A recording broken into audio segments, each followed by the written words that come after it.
Hey everyone, I'm Rod and Todd, a professional YouTuber who makes professional videos, and this is a review of Transformers Earthspark Deluxe Class Bumblebee. I still haven't seen Earthspark, but I was able to find the other deluxes recently, so figured I'd do reviews on them too.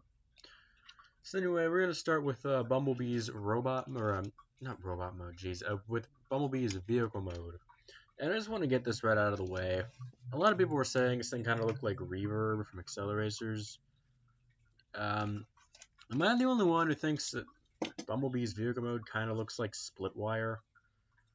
At least from the side. From the side, it kind of does. From the front, yeah, not as much. From the top, it's what is this? So then it turns into some sports car. Of course, it's got the black and yellow pattern on it, the black stripes, the Autobot symbol right there on the roof. You know what actually this reminds me of is with these big pod engine things on the side. It kind of reminds me of Armada Blur almost, just in the way that it's kind of generally designed. Got some nice paint. Tail lights are painted in, which is always appreciated, and the headlights, and even the little blinkers right there, with the grill having some gunmetal gray paint, which is very nice. Bottom of the vehicle mode, though, is it's just the robot mode, with all the limbs folded up. There's his head right there. Woo.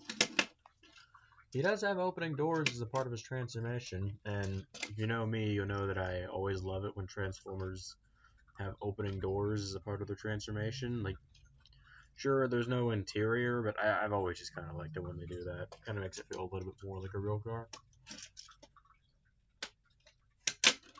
You can mount his weapon on the top of the vehicle by the tabs in the bottom here and the little holes on the roof. You just have it on his roof as this little roof gun thing. It looks like it's actually, you can also, I think, kind of do it on the hood too if you want to do that. And on the back, is that gonna work? Yeah, you can do it on the back too. It doesn't fit all that well, but yeah, it's kind of cool. I give you options.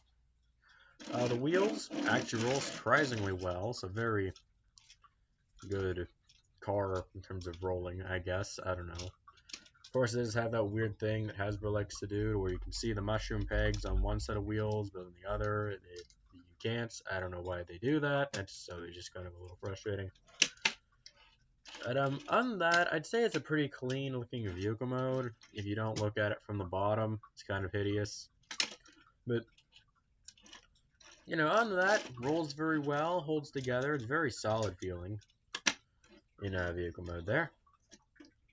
Overall, I think it's a really nice, unique alt mode for Bumblebee, because like he's been a Volkswagen Beetle, he's been a Camaro, he's been a hatchback, he's been all sorts of stuff, like big, angry muscle car. Like this is kind of cool. It's like Bumblebee is kind of like a European supercar looking thing. I don't know. I don't know if this is based on any specific vehicle or not, but I'm kind of getting like exotic supercar vibes from this, you know? I think it's pretty good looking. So anyway, let's get this thing transformed then, shall we? So what you're going to want to start by doing is unpeg the little side pod engine things and open up the doors. Then the whole roof, pull that down. Fold this out so as far as it can go away. Open up the tail lights. Then you can fold these down and push the tail lights back in as far as it'll go. Form the knees. Rotate these pieces around. Then you want to disconnect the rear bumper and swivel it around. Those will form the feet. Next up, you're going to want to take the car hood, split it out like that, and you can move the whole roof there back. The bottom of the car then folds out. These fold down and form the shoulders. Rotate the arm around, flip out the hand.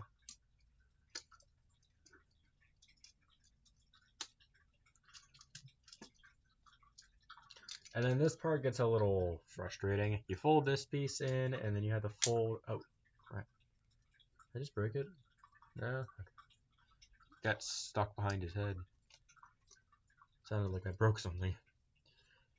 And you're going to want to kind of fold this in, and it's supposed to go completely flush. Problem being, this is transparent plastic, and it really doesn't like going flush. meaning I fear for this figure's life every time I do this. So, yeah, probably won't be transforming it very much. No cracks on it yet, but you know, it's going to self-destruct eventually if I keep transforming it over and over. That's why I can't transform my Studio Series Jazz anymore. There's a big crack right in the middle of the windshield, so I can't actually, if I transform it, it's going to just explode. But anyway, so there you go, there's robot mode. Pretty simple, straightforward transformation. I kind of like it. I don't know if this figure is reworked from a Cyberverse Bumblebee, considering he kind of has the same design aspects of, like, you know, hood of the vehicle, splits to form the shoulders, because I don't own Cyberverse Deluxe Bumblebee, but I don't know if it is or not. It kind of feels like it might be, but I don't know. So anyway, let's get to articulation. He has a ball joint at the head, which is very, very tight on mine, so we can look left and right, and up and down.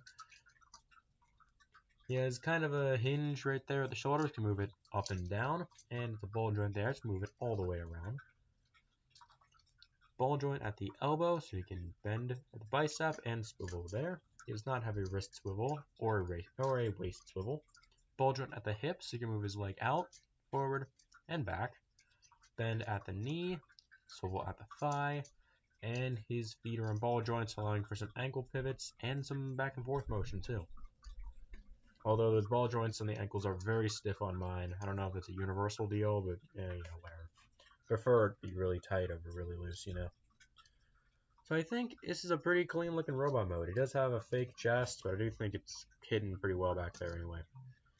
From seeing pictures of Earthspark Bumblebee, I'd say this is pretty accurate to that design. It kind of feels like they forced the evergreen design on us again, which I'm not a fan of, but kind of does it in its own unique way. It does come with an accessory. This gun, I already showed it off in the vehicle mode. I don't know why. I'm just looking at this now with with this little blue piece. It almost kind of looks sort of like a Cybertronian vehicle almost. Like, is this like a little drone or something? I don't know. But anyway, it just kind of pegs into his hand with a 5mm hole there. And now he's got a gun. I do like how it integrates into his hand, so it's kind of like a gun arm. That's kind of cool. You can get some decent poses out of this, right? I don't know.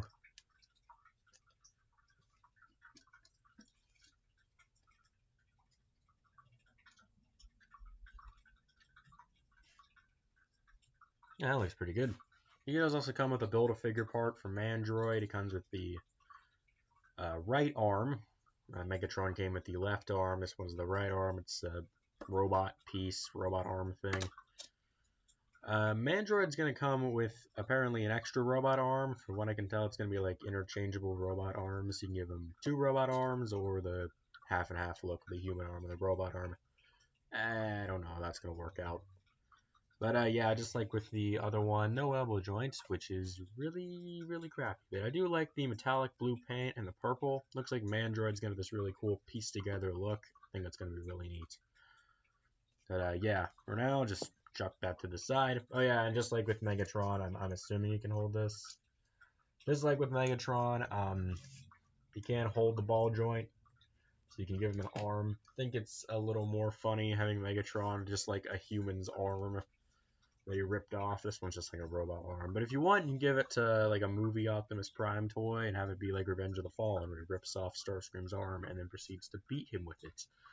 If you want to do that, that's something. So anyway, I think Bumblebee is probably, out of the 3 deluxes in Wave 1, I think he's probably the best. Megatron's pretty good, but he's kind of a little bit more limited than B in terms of what he can do. And you're going to have to wait until the next video for my opinions on Twitch, because they're less than positive, let me tell you. But anyway, I think out of the 3 deluxes in Wave 1, Bumblebee is probably the best, and he's a fun little time. He's nothing really too special. I feel like Netflix Bumblebee is probably a better figure. But overall, this one's pretty good. I'm not really a big fan of Bumblebee, but you know, this one's decent. So I guess if I were to rate him, I give him like an 8 out of 10. I'd say it's a pretty solid transformation. Robot mode and vehicle mode hold together pretty well. No overly loose joints or anything. He has ball joints, which I mean, like, I guess that's fine with a figure of a lesser budget. And less articulation than I'd expect. Again, also excusable for a figure like this. It's cheaper than the others, like your Generations figures. But, so I'd say Bumblebee's probably the best out of the Earthspark Wave 1 Deluxes. So, make of that what you will. So anyway, that's been my review of Earthspark Deluxe Class Bumblebee. I hope you enjoyed. If you did, like, subscribe, comment, what have you. And thank you for watching, and this has been Ron Todd signing off.